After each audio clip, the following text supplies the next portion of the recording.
I'll be showing you how you can open a Gcash account overseas or if you are currently working abroad. First is you must download the official Gcash application that is available in Play Store. So let's search it.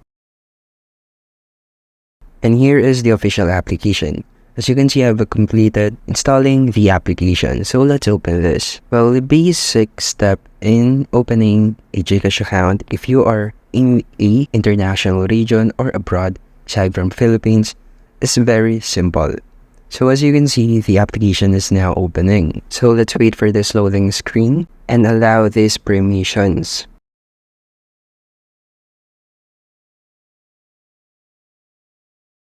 Now, by default, Gcash follows the digit that is available in Philippines, which is the +63. So if you are in abroad, therefore you just need to change this. So click this and then select the digit that you are currently using abroad. For example, is Canada. So just type in the number here and that's it.